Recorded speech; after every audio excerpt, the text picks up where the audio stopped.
in my mind, we can eat convenience foods with a few rules and do ourselves service. And some of these rules are that as soon as you start to combine highly palatable aspects of nutrition, meaning fat with carbs and fat with sugar and fat with sugar, carbs, and salt, and fat with sugar, carbs, and salt and alcohol, as soon as you start putting all those things together, number one, those are the most calorie dense things. So you're really going to jack your calorie levels up. And number two, they're so tasty that you want to eat more at that meal. And they tend to, research suggests, at least in animals, and we're now seeing this in humans, that research suggests it also makes you eat more later. So if you've ever had a cheat meal turn into a cheat month, that's part of what happened. Welcome to a new episode of IG Live with Astrid, your APD. Today I have a great guest, a repeater because we have him before in our show, but today we're going to have again Jade Teta, and we're going to talk about lots of different things. And one of those is something about metabolism, a little bit about calorie deficit and menstrual cycle, keto and intermittent fasting in women. Is it different versus male and females? Is there even a difference in terms of like that physiological responses? We're going to perhaps go into how to eat healthy or even achieve your results despite having to have these challenges of eating convenience foods or fast foods if you are unable to eat at home, and much more. So let's get him right into it. I be talking with him about what he's doing at the moment and lots of different things in addition to this. Hello, how are you? Good to see you. I'm very, very happy to see you again. Same here. I always love these chats. I know you are such a busy guy, but you're also an open book, and I have so many questions for you that I really want to get into. How have you been? Actually been good. It's funny, I just found out that I went out for my birthday dinner last night with a friend, and she got COVID this morning. So I'm waiting to see if I also have it. But so far I feel totally fine. And yeah, so no big deal. But that's what's going on in my world. But other than that, it's busy. It's busy around the holidays, and I know we're all thinking about, especially in the health and fitness field, everybody's trying to manage the holidays. And so, and it's been busy, lots of videos, lots of work. January 1's coming where you and I do a lot of our work. So staying busy. You mentioned that recently I've heard you talking in a podcast that you are doing a PhD. Is that correct? Yes, I am applying to Fielding University in Santa Barbara, which does a distributed learning model. It's kind of crazy. People always ask me, they're like, you already have a doctorate degree. Why are you going back to get another doctorate degree? And, I just love to learn. And I sold my business a couple years ago, and I have some time on my hands. And so I thought that I would do that. So yeah, so that's in the process, and I would be probably starting that in 2022 is probably when I'd be starting. 5 to 6 year program. But, I love to learn. So we'll see if, I'm also one of these people that doesn't like to do, sort of the traditional model of things. So we'll see how that program goes. So far, I like the curriculum, and I have some ideas of what I'm going to do my work on, but it's possible I won't finish if it's not, sort of in alignment with what I'm trying to do. So, but yeah. That's cool that you heard about that. I think it's going to be fun. Is that a PhD on psychology? Is that right? Yeah, PhD in psychology, and my specialty would be in humanistic psychology. So I think you know this, Astrid, but a lot of other people may not. I'm known as sort of a metabolism guy, but I've also studied psychology pretty much my whole life and philosophy my whole life. And part of what I have discovered with myself and with my patients and clients throughout the years is that mindset is a big, huge component of this, and perhaps the biggest component. And so I really want to focus on fulfillment in particular, this idea of how we create purpose in our lives, how we develop fulfillment in our lives, which I would say is the quintessential prime directive in terms of emotional states. We want fulfillment, not happiness. And in my opinion, there's not a whole lot of research in this area. And I do think that when you have a strong purpose and you are working towards fulfillment, it kind of creates this sort of stress shield around everything else you do in your life. And so for me, I really want to focus on that work because I think it's really, really important. Of course, I'll still be doing the work that you and I do in terms of metabolism work and everything else, but this is something that I want to immerse myself in and do some original research in. You've made a book as well on purpose, and there's lots of different things you talk about in your podcast and in your own page. And I think one of the things I really like about what you bring up to the table is the purpose, how to find purpose, and like this 4 P's of motivational drive. What is that about? Tell me a little bit about these 4 P's. Well, so most people, when they think about, and they don't really even think about this, but most people when they go through their lives, and by the way, when I say most people, I mean me as well, right? We're all humans, so we all do this. And to me, there's 4 drives that we humans will sort of chase. We can chase power. So this would be like chasing, status sort of in our field and trying to become rich and wealthy and all of that kind of stuff and develop power in our career and have a voice, right? We also can chase popularity, where it's like, I want my peers to like me. I want people to see me as successful, right? So power, popularity. We also chase pleasure. A lot of people do this: drugs, alcohol, sex, food, right? Then we can chase purpose. So I call these the 4 P's. Now we're chasing all of these all of the time. So I don't want people to hear that any of them are wrong, but only one of these states leads to fulfillment. Power does not, popularity does not, pleasure does not.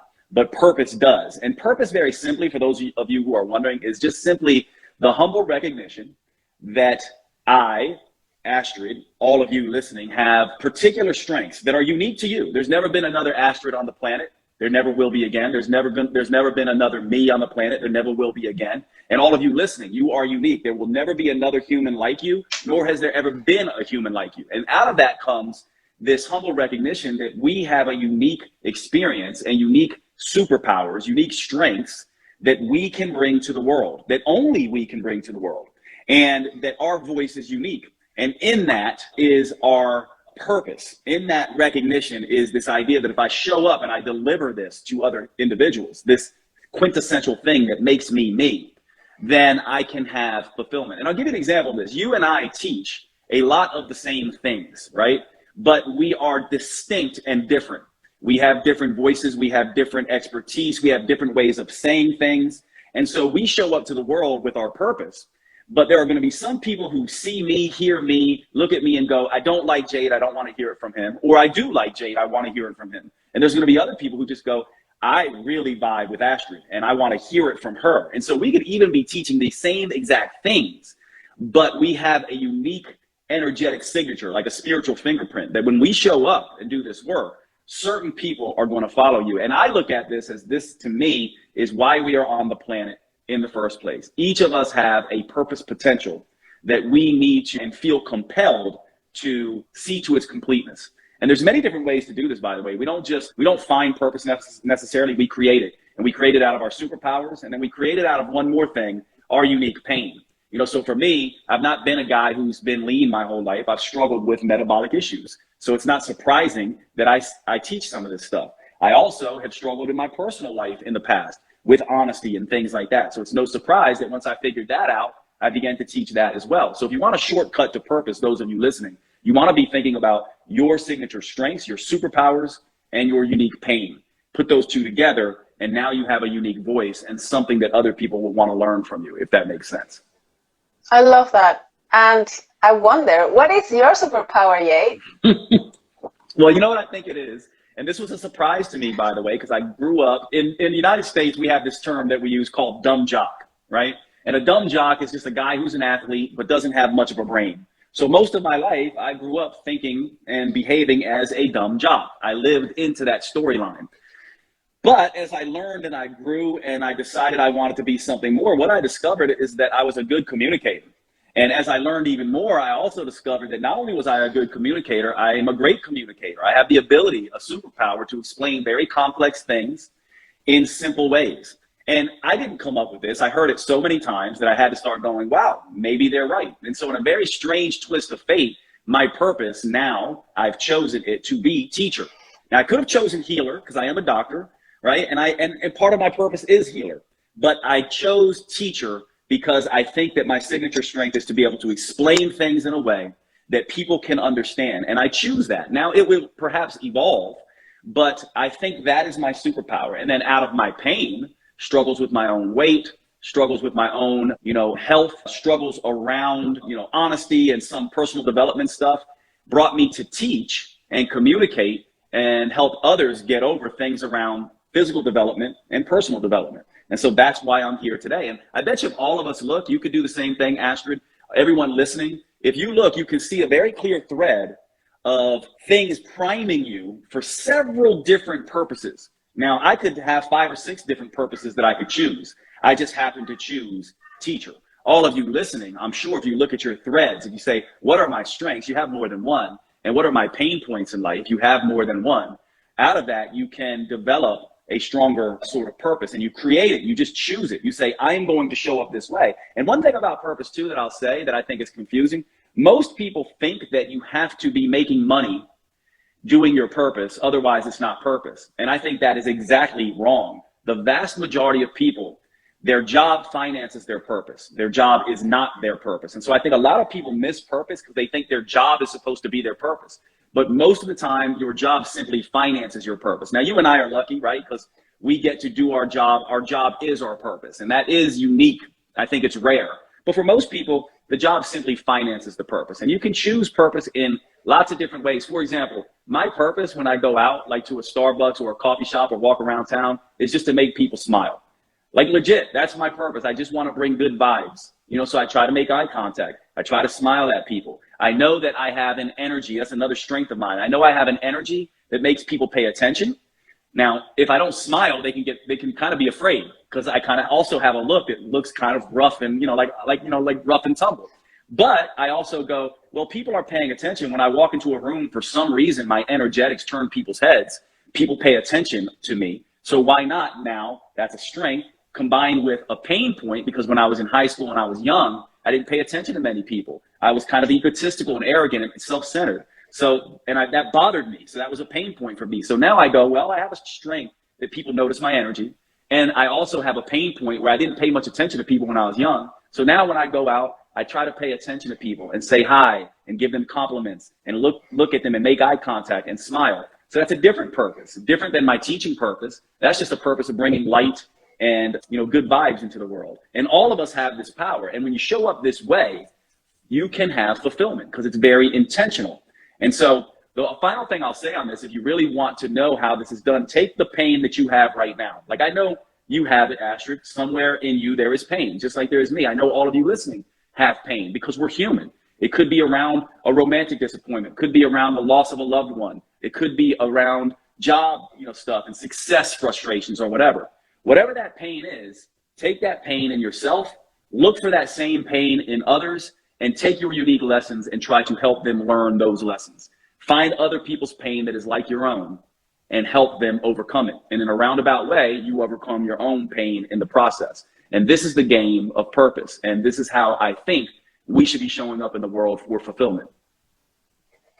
I think it is beautiful the way you say, very purposeful, taking something that is yours, you're living it, you've learned from it, and now you want to utilize it in a way that can help others and give you that purpose that you are doing something with what you learn, what you experience, and you're sort of delegating it to someone else, delivering to someone else with a beautiful purpose of changing what they are going through. So that is very powerful. 100%. And I think when you do that, life begins to change for you a little bit. It turns into something more like a game that you can completely, positively impact the world in a unique way that only you can do. And once you start seeing that, it becomes incredibly liberating in a sense. And there's much less anxiety and worry and depression because you can just show up. I'll give you an example of this for you guys wondering. When I first moved out to LA, 7 years ago, I was kind of in a funk. I just got divorced. I just gone through an affair and I was lonely and I was feeling, stuck in this apartment in this new town. And so what I did is I went to the ATM, I got money out, came in 20s. I went to a gas station, changed that for 1s and 5s and 10s, and just walked around Santa Monica, talking to homeless people, giving money, just engaging with other humans. And I did that for about 4 hours. When I came back at the end of that 4 hours, it wasn't even about giving the money. I was charged up. I was no longer depressed. I no longer felt lonely because what I did is I just said, I'm going to go out there. There are people out there who are lonely. And I had the most amazing conversations with people. And what I found out is that my pain wasn't that special, number one. And number two, people had it a lot worse than me. And so I came back grateful and enhanced simply because I decided to take my pain and go find that pain in someone else. And it's something that I've learned that lesson now. And I try to do that whenever I'm feeling down or lonely or lost or sad or anxious, right? I go out and I try to find that same pain in others and try to solve it in them. And then what happens is so beautiful, because then I also heal myself in the process of that.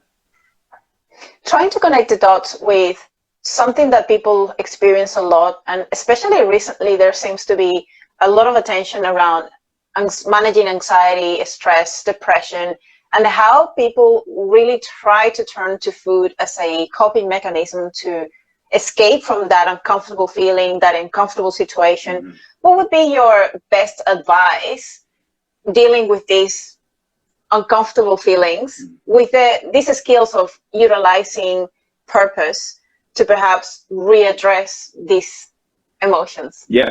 Well, here's the interesting thing around food. And obviously you and I do a lot with metabolism, so we can talk about that. But what happens with food is a lot of people use food to self-soothe. So if you're doing it, right, like we know, like I come from a big Italian family. And so I go home for Thanksgiving because it's Thanksgiving here tomorrow in the United States. I go home for Thanksgiving, all of them are eating, and I know they all have their own struggles with food. So do I. And so rather than me focusing on my own issues around food, right, and being like, oh my God, I can't have more pumpkin pie, or I need to only have one serving of mashed potatoes, or whatever it is, I simply turn my attention to the struggles my family have. And I go, how can I show up and be a better role model for them? Not telling them what to eat or not to eat, but just simply being present with them. And so when you do that, by the way, guess what happens? All of a sudden the food issues are less of an issue, because now you're connecting with other humans. And that soothes some of that craving in us and some of that loneliness and some of that anxiety. And so what you want to do is you want to go, what is the food actually doing for me? Is it relaxation? Is it to control emotional states? Is it, and for a lot of us, it's about control. And then you go, how can I find relaxation and control in other ways? Well, exercise is another way, right? Connecting with people is another way. Going for a long walk is another way. What I like to do is I like to simply turn my attention to my family and talk to them about the things that they are struggling with and help them figure out, some of the issues around food that might be tricky for them. So that's the first thing. That's one strategy, and I think it's an important strategy. Now, the other strategy is what research tells us is that whenever we're self-editing, and this is controversial research, but I have had clinical success with this. This research, which is controversial, meaning that some research says that this is the case, some research says it's not. But the research tends to hint that whenever we're self-editing and trying to control ourselves, that it takes energy. It drains some of our willpower battery. And so we're more likely to then do the thing that we don't want to do. It's kind of like that psychological experiment, don't think of a white elephant. As soon as I say that, you start thinking of a white elephant. So as soon as you tell yourself, don't eat the carbs, don't have seconds, don't have dessert, that might last 2 or 3 days, but next thing you know, you're gonna have all the carbs, you're gonna have triples and thirds, and you're gonna have all the desserts. So part of it is showing up and just essentially saying, I don't need this food to control me. I am fine, I am in gratitude, and I'm not going to try to self-police myself. So that's another strategy. And then the third strategy is a strategy that I think is directly around food. And that strategy is to use the types of food that we know satisfy and balance our hormonal situation. When I say hormonal situation, I don't mean estrogen and progesterone and things like that. I mean cortisol and insulin, and mainly the hunger hormones like GLP and GIP and CCK and the incretins. And we know that fiber and protein and water do a really good job at controlling some of the hunger that might come around and some of the cravings that may be triggered when we're around a lot of food. And so I tend to use with myself and my patients what we call in the research, I know you know this, Astrid, but we call them preloads. And a preload is simply something that you do within 30 minutes to 10 minutes of a bigger meal. And so this would be like having a protein shake on the drive over to your family's house before Thanksgiving, right? Or drinking 2 glasses of water before you sit down to a meal. Or eating all your protein and all your fiber sources, all the protein and vegetables on your plate before you start getting to the carbs and fat on your plate. And what this tends to do... Sorry, I think that also in addition to what you're saying is don't try to leave yourself very, very hungry. But because what I see is a lot of people try to say, well, I'm going to save all the calories for later, but they starve themselves throughout the day. So rather than actually getting into the place and enjoying food, they're only so food focused and so hungry that they actually tend to binge and overeat. And actually it goes completely the opposite. And they don't really enjoy because they are only focused on, well, I'm starving, I only want to eat. I'm not really paying attention to the people around me, or like not enjoying that, because hunger is kind of a big concern at that point in time. Mm-hmm. And it kind of works against you because you're also thinking, I just want to eat.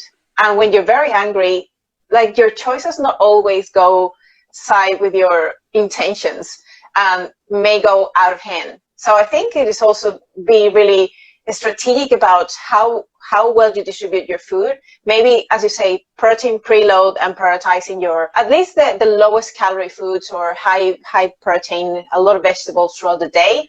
So you obviously save the majority of your carbohydrates and fats for that bigger meal, but you're not losing control over your food and over the things that you're going to really want to do when you're in there. And self-awareness is something that is so important too. Like, you want to be very self-aware. How are you feeling and why are you eating? So sometimes when you're not necessarily going to a party, but it's more like, I'm eating out of anxiety or out of boredom. I'm bored. I sort of like what to do. So if you reach the food, why am I doing it? Because sometimes I have a motto, and I think you do that too, and have explained that in different ways. When hunger is not the problem, food is not necessarily the solution. So you really want to look at what the problem is, or what is really going to solve this uncomfortable feeling that I'm experiencing, and try to be smart about, well, really, is it food what I want? Is it food what I need? Is it going to make me feel better? Probably not, if it's not hunger. Or if you're just really feeling, well, if I eat, is it going to be aligned with my goals? Am I going to feel better afterwards? If I am going to enjoy it, by all means, eat it and enjoy it. But if you're going to just go through it and not even think about it, not enjoy it, not pacing yourself, not tasting, smelling it, like this mindful eating practice, then what's the point of just spending all your calories in something you didn't even paid attention to? What are your thoughts about that? Oh, well, I'm not surprising. I agree with you completely with this. And I'll tell you how I deal with this a lot. And to me, I look at it like, to me, I like to think about hunger and cravings as an emotional state. And a lot of people get confused by this, but just think about it for a minute. If you're sad or you're angry, one of the things we know in psychology research is just naming the emotion, just saying, I'm angry, right? Just saying, I am sad, takes some of the charge out of the emotion. And then once you name it, as soon as you say, I'm angry or I'm sad, you take some of the charge out of that emotion, but then immediately what comes to mind is, okay, then what will I do with this emotion? Now, most adults know that you're not going to throw an adult temper tantrum. That would not be the way to do that, right? And so, but as soon as you say it, I'm angry, you're far less likely to throw that temper tantrum. Now just consider that with hunger and cravings. As soon as you feel it, you essentially just go, I'm hungry, I'm craving. As soon as you say that, it takes some of the angst away. It gets you in your body and awareness. And then it goes, okay, how am I going to handle this? Am I just going to eat everything in sight and have a food temper tantrum? Or am I going to essentially go, oh, there are things that I can do here. I can focus on conversations with my family and stay present with my food. I can eat more slowly. I can make sure that I'm, drinking water. I can make sure I'm eating more protein and fiber, right? This is an approach that makes sense because in a very real way, hunger and cravings are kind of like emotions. And just like emotions come like a wave and then dissipate, hunger and cravings come like a wave and then dissipate. Now, the other thing you said that I love is that people have to learn that absolutely what you eat or don't eat for breakfast is going to influence how much you eat, what you crave to eat, and how in control you are around food for lunch and dinner. And so if you're someone who is just avoiding food, I can do that just fine. I can avoid food all day, get to the end of the day, and not overeat. Some people can and some people can't. But ask yourself, if I skip food and fast all day, am I likely to eat chicken and broccoli and be satisfied? Or am I more likely to eat burgers, pizza, cheesecake, chicken, broccoli, more burgers and cheesecake, more pasta, lots of wine, and consume 4,000, 5,000 calories in a sitting? See, metabolically speaking, our ancestors, couldn't have consumed much over about 2,000 calories in one sitting. They just couldn't. There wasn't enough calorie dense food for them to get it. They were eating mainly, these tuberous vegetables, lots of foliage and lean meats. But nowadays, one meal at a Cheesecake Factory or one Thanksgiving meal here in the United States, you could easily consume 4,000 or 5,000 calories, and many people actually are. And so I love what you say. It's not just what you're doing awareness-wise at the meal, but it's also everything you're doing to keep, sort of your hunger, energy, and cravings balanced throughout the day. And most people miss this because they think it's just about that particular food or that particular meal. No, it's about how that food or that meal is going to impact you for the next 4 to 6 hours. And once you start to look at things that way, you start seeing that sometimes what might seem healthy might not be the best choice. For example, if you have a teeny tiny salad for lunch with just a little bit of chicken on it, right? That might cause you to binge eat later versus having a little bit of carbohydrates maybe with that salad or something like that, right? And so you have to start looking at food differently when you start thinking about things this way. But I love what you're saying there, because what it speaks to is a very different way of looking at how a particular food impacts with our particular metabolism to create this hunger craving outcome that we're either in control of or not in control of. I think this leads really well into something I also heard you talking about in one of your podcasts, which is still being able to hit your goals, being able to achieve results despite of the challenges of your current situation or life, especially when we think about you are someone who is a truck driver, someone who's really, really busy, who is on the road all the time, and you feel like it is really hard to achieve your goals or eat healthy, and you're like jumping to convenience foods all the time, breakfast, lunch, dinner, or maybe you just have access to that as you don't have time to meal prep, you don't have time to do any of what you think healthy eating means. So you came up with this awesome acronym of fast food. And I want you to explain a little bit more about how this is very strategic and how has this helped you with a lot of your patients as well. Yeah, one sec. I don't know if you guys hear that in the background, but can you see my puppy playing with that? She's like banging that around. So let me grab her. Let me take that away from her real quick. Okay, so here's the thing with convenience foods. This really came from actually a long haul truck driver that I worked. I call him Dale. That's not his real name, but he ate at wherever his truck stopped, and his wife sent him to me. And first thing he said to me is like, I don't believe in all this crazy natural medicine stuff. I'm just here because my wife told me to come here. So obviously, this guy, I take his case, and he eats at gas stations. He eats at greasy spoons. He eats fast food constantly. He basically eats wherever his truck can stop. And he's just a good old boy. He's all about convenience. So I knew I wasn't going to be able to tell him, hey, look, you need to start getting wild caught salmon and organic kale and start shopping at Whole Foods. He just was not going to do that. And so this was early in my career at a time where I would think something like Diet Cokes and things like that would be poisonous, right? That was my mindset then.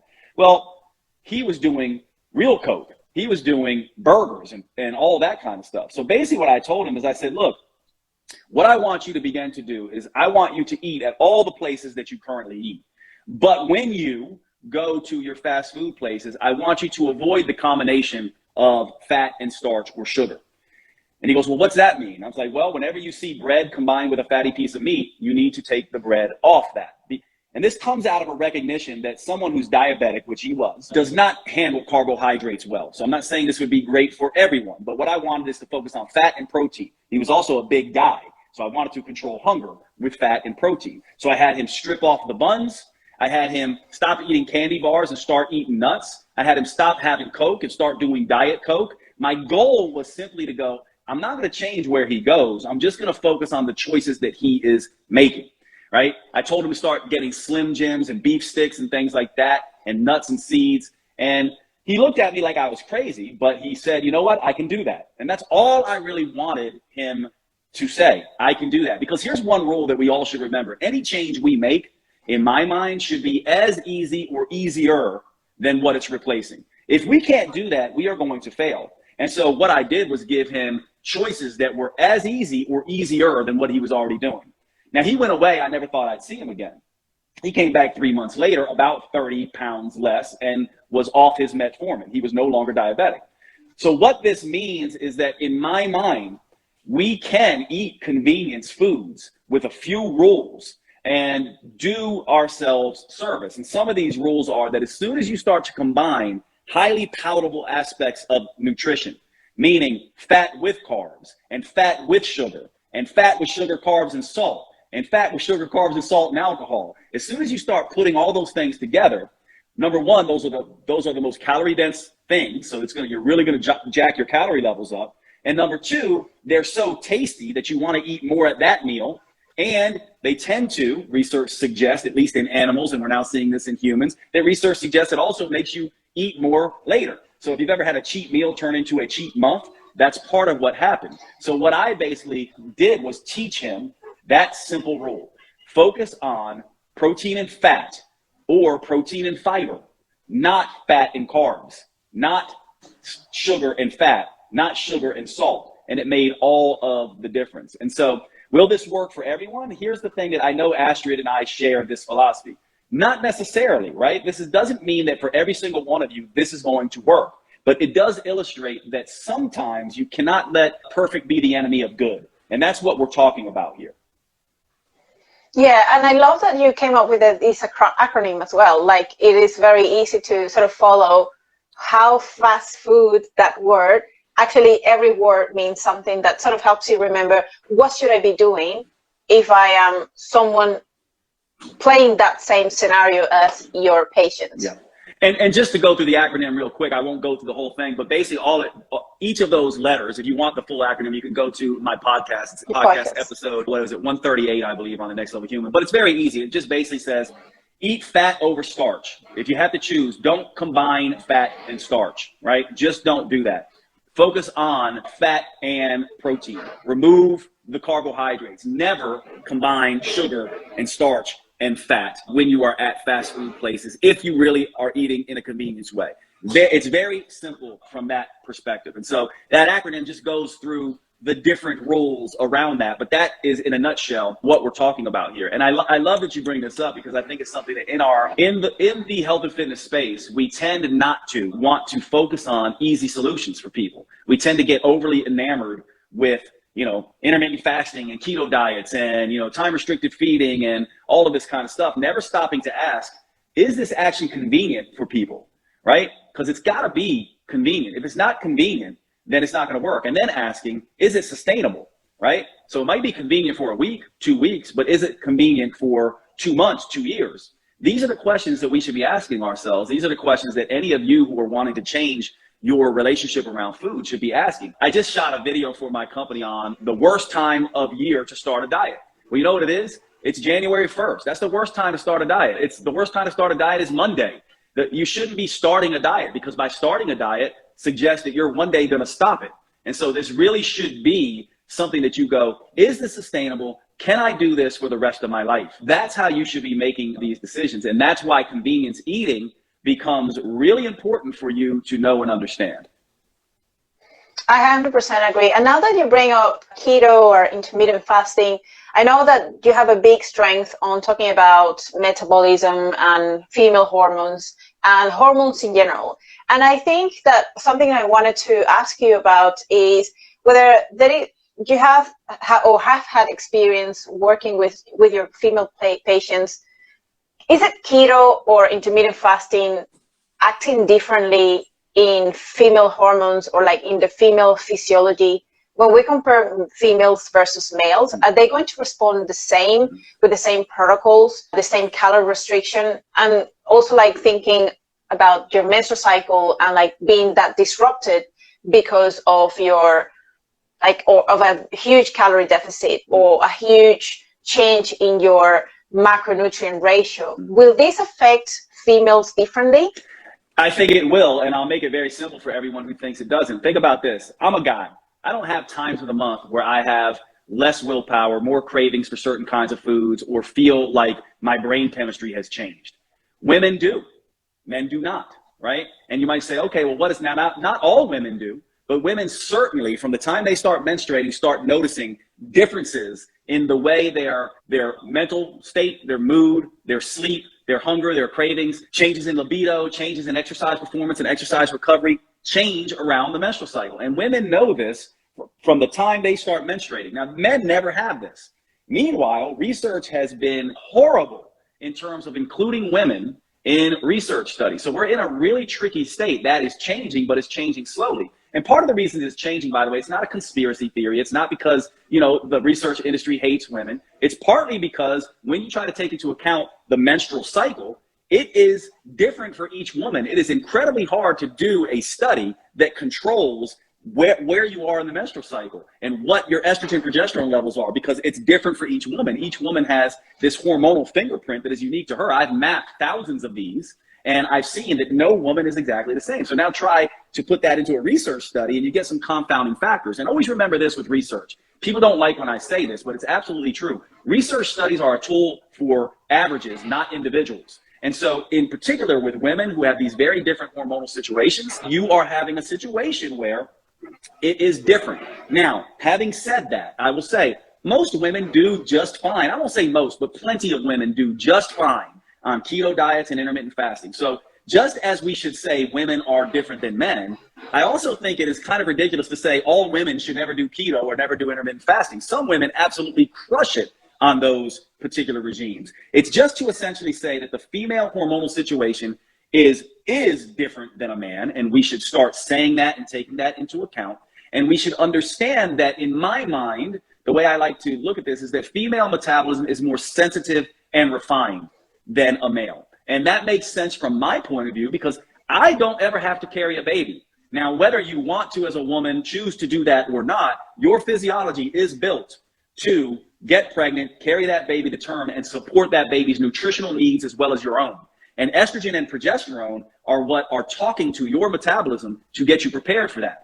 For example, estrogen in the first half of the menstrual cycle is building up tissue. It is helping a woman get stronger. It's accumulating nutrients. It's basically saying, feed me, let's grow, let's get strong, let's attack life. Now, at ovulation, progesterone comes along, and progesterone is estrogen's twin sister, basically. And progesterone goes, hey, look, estrogen, calm down. We've built up enough, but now we might have a baby coming. So we need to save some of this fat and this sugar in case this egg gets fertilized. And this is why women get more insulin resistant post-ovulation. Progesterone does that. It's not doing that to hurt you. It's doing that because progesterone is really smart. It knows a baby might be coming along and it needs some extra triglycerides, blood fats, and extra sugar to feed that baby. Now, also what happens is the brain chemistry changes around that time. When estrogen is around by itself, women are like entrepreneurial, badass athletes ready to go take on the world. As soon as progesterone comes in, progesterone goes, okay, now it's time to be a little bit more motherly and calm down and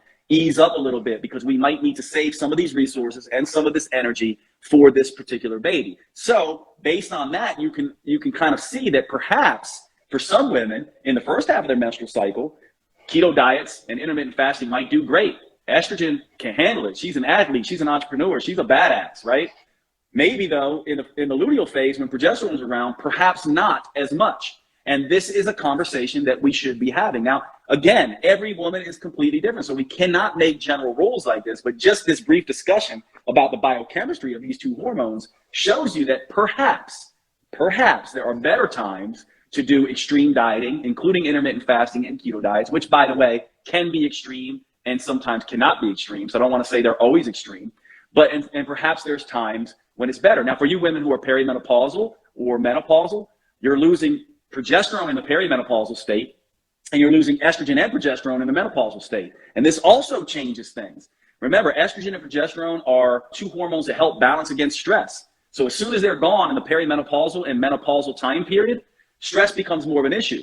Now, we tend to think about stress as emotional stress, but the biggest stress that we voluntarily put on our body is too much or too little food and too much or too little exercise. What a lot of people don't know, and I think obviously a lot of women and men are not aware of this, is that if you are a couch potato, that is not healthy for your body.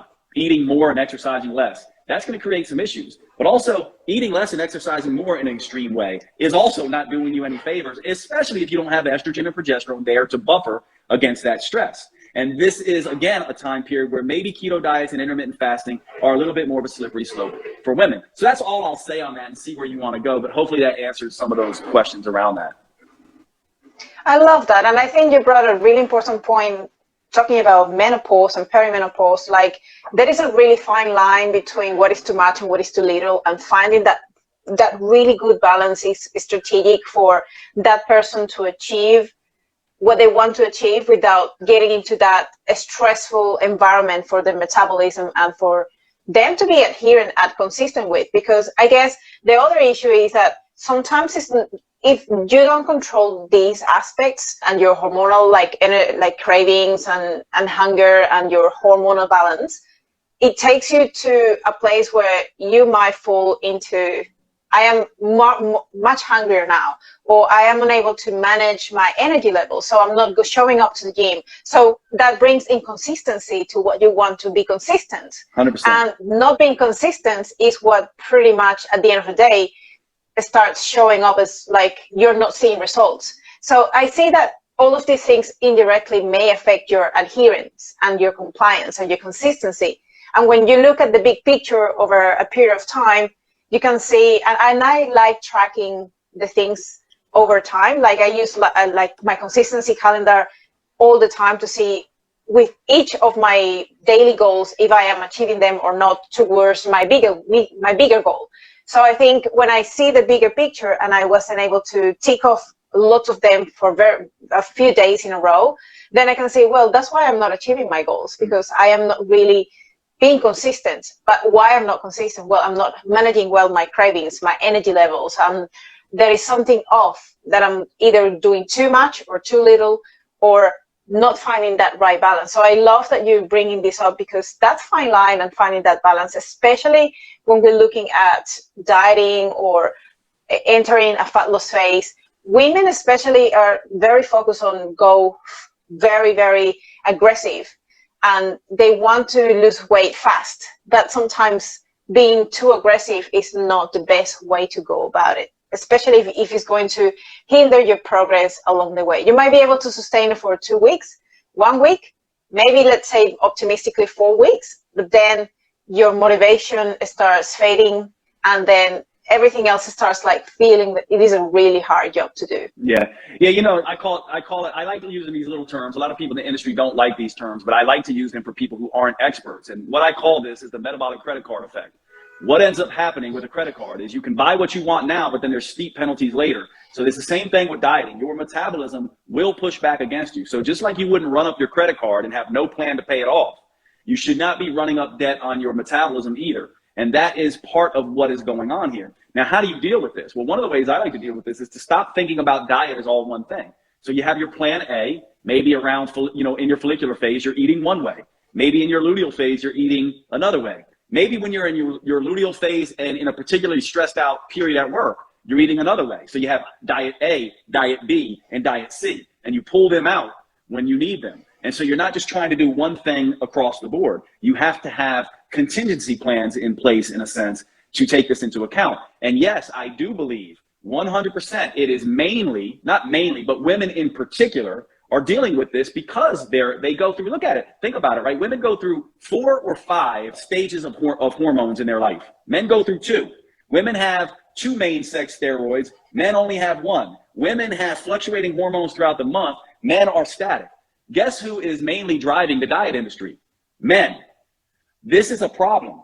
It's a big problem because women are built differently in this way. And I don't know that we should be giving one-size-fits-all standard diets to be followed from day 1 all the way to day whatever. It really needs to be like, I'm following diet A now, then I may need diet B if I get stressed out or have, I'm away from my food, and I might need diet lifestyle C in this particular phase of my life. And I think that's the way we need to be thinking about this. And also, I think we need to not be comparing ourselves to other people. What one person's program that works for them is going to be a disaster for someone else. It just is the way it is. Now, I hate the fact that this industry is like this. I keep waiting for the day when the next fad will be the sort of do what works for you fad.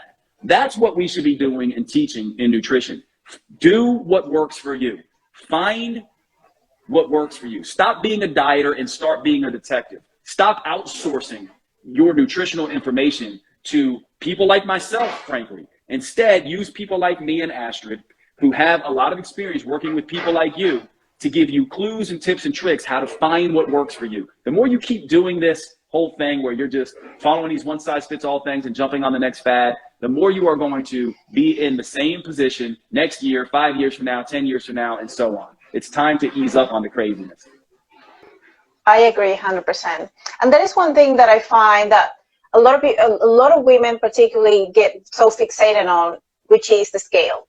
And if the scale is up or down, which is obviously subject to so many external factors that are out of control, like food, like your GI residue, like water, glycogen, salt intake, there's so many different things that are going to influence your weight, that every day is going to change. And within one day, your weight can still change a lot.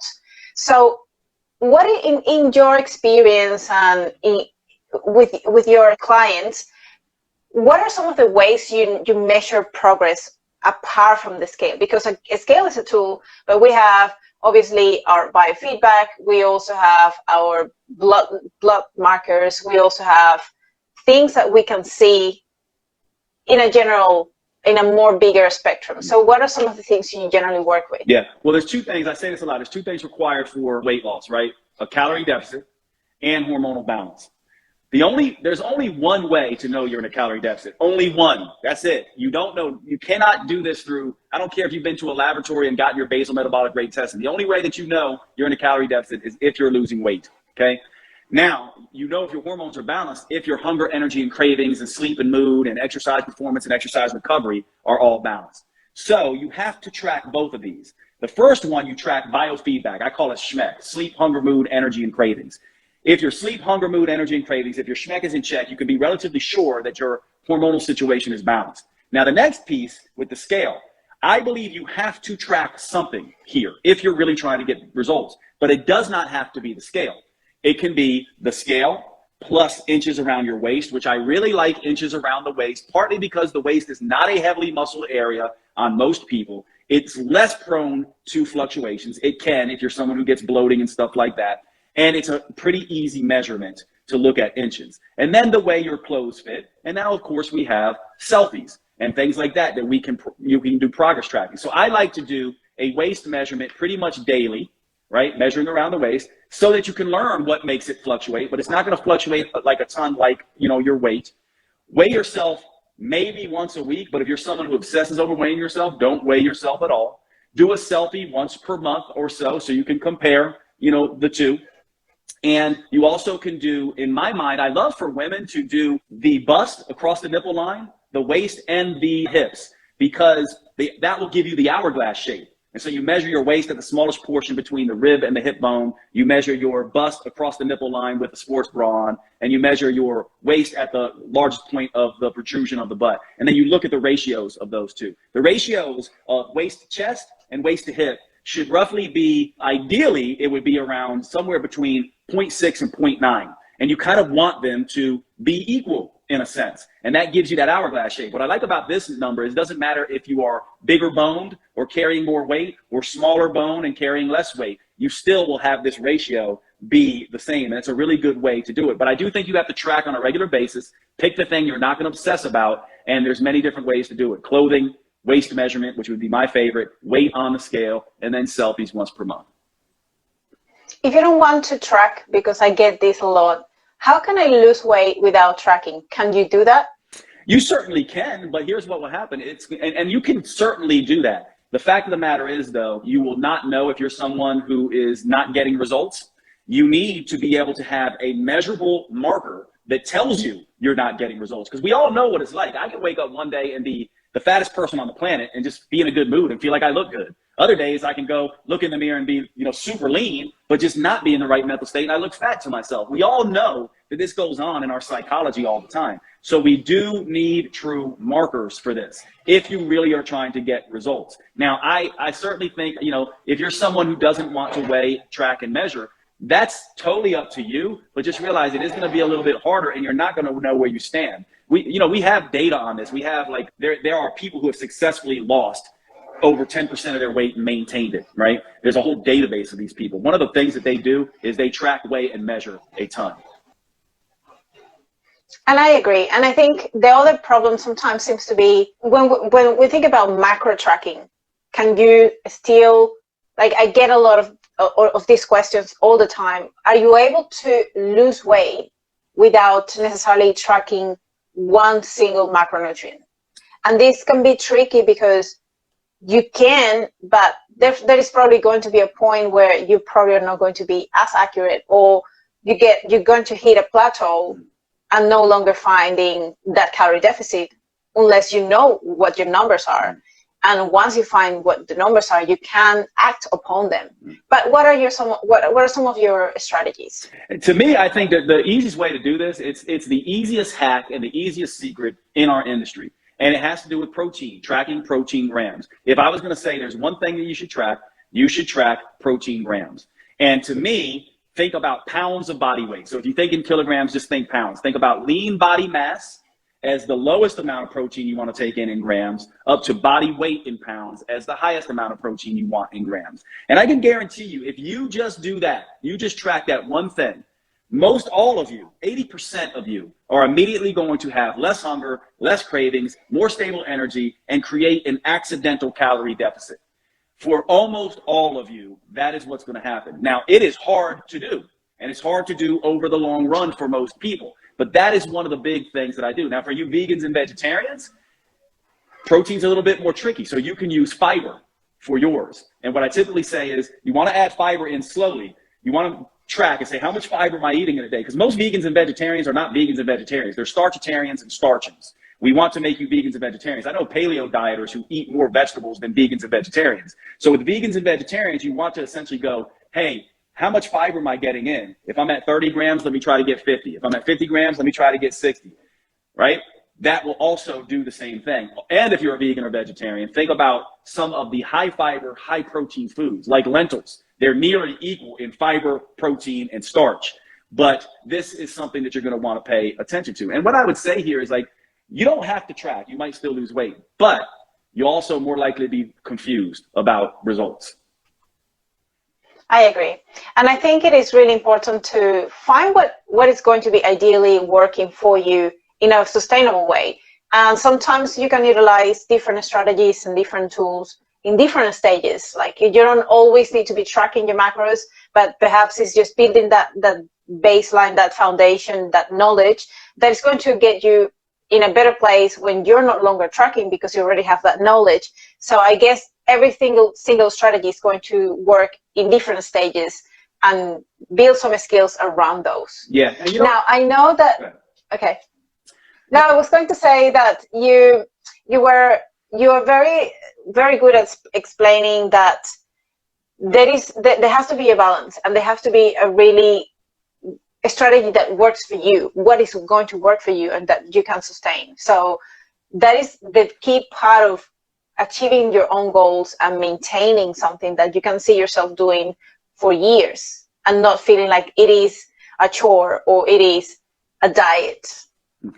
It really comes down to stop. And this is going to be crazy. People are going to be like, Jade's crazy, because he's written all these books and I've read his books. Stop reading books, stop watching documentaries, stop listening to podcasts, stop all that stuff if it is you thinking you're going to find an answer to a solution. What most people are doing, they're out there reading books, watching documentaries, listening to podcasts, thinking they're going to find a diet. No, you create it. You create the diet through a knowledge of your own metabolism. So what I would say is stop studying what I'm putting out and start studying what your body is telling you. Start learning the language of metabolism. The metabolism doesn't speak English or French. It speaks metabolism. You need to learn to speak that language, and you need to understand what is going on with your body. Most people don't understand their own metabolism. Astrid and I, as good as we are at what we do, we can never understand your body and your metabolism as well as you do. And once you start studying your own metabolism and using people like us to help you decipher the clues that your metabolism is sending you, instead of asking us to give you recipes and meal plans and all this kind of stuff, once you start asking us, help me decipher what my body is telling me, you're going to start getting better results. You just will. So stop outsourcing this job to other people, including me. Start doing the work on your metabolism yourself. When you listen to people like me and Astrid, what I would say is, let us help you decipher the clues that your body is sending you, and stop asking us for one-size-fits-all diets. I agree 100%. Jade, I know that we have gone around an hour and I don't want to take much of your time. I only have one more question that I think can be very helpful. I've had some people asking me about this, and it is, with your brain, what would be the best fuel for it? Is it carbs? Is it fats?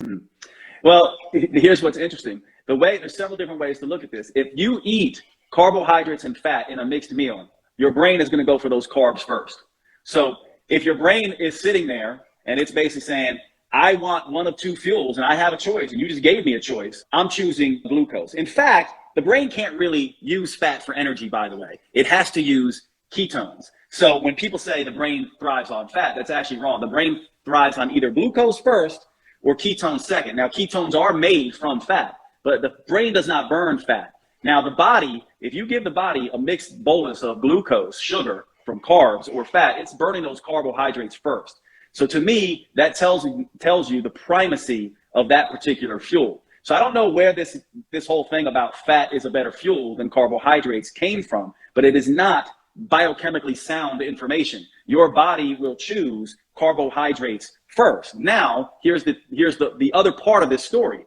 Your body can only store a limited amount of carbohydrates. So if you're overeating, it's going to fill up those storage depots, and then it's going to start wanting to store fat. So in a sense, yes, if you are filling up your carbohydrate stores all the time, your body goes, I've got everything I need, and it's not necessarily going to want to burn fat, right? So in my mind, what you want to be thinking about first, don't think about fat and carbohydrates. And I know people are going to get mad at me about this. Just think about total calorie load.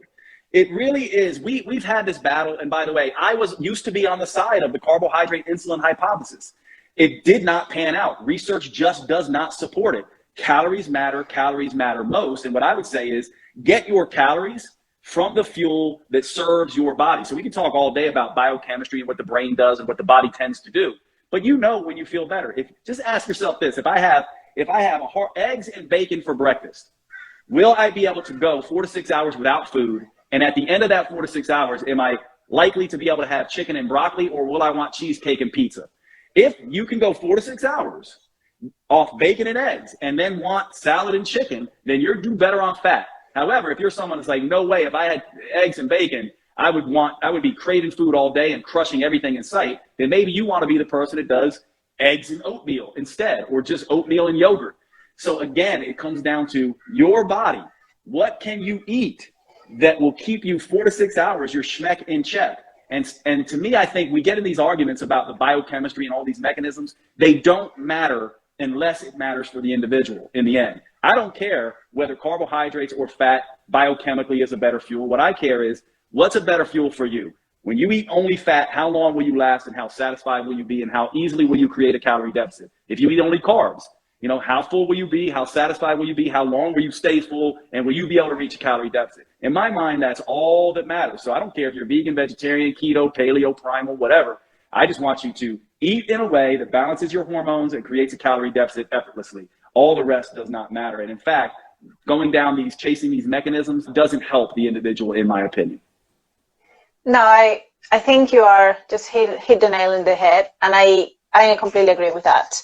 I am very, very happy that we were able to have a chat, Jade. I know it was your birthday a few days ago, so happy birthday again. Thank you, Astrid. My birthday is in 2 weeks, so we're kind of close. We're close. Not too far away. So you're Sagittarius? Is that Sagittarius? Yeah, Sagittarius. Yeah, December 6th. Well, happy birthday to you too, my friend. And I always love having these chats with you. So much love for you. One final question. Your book is coming out next year. Yeah. Tell me a little bit about when. The Next Level Metabolism will be out mid-January. And this is the first book that I published outside of a publisher. So this is really all the information that I want out there that is not hindered by the publishing world. So Next Level Metabolism will be out mid-January, and then Next Level Human should be out next spring. So thanks for asking.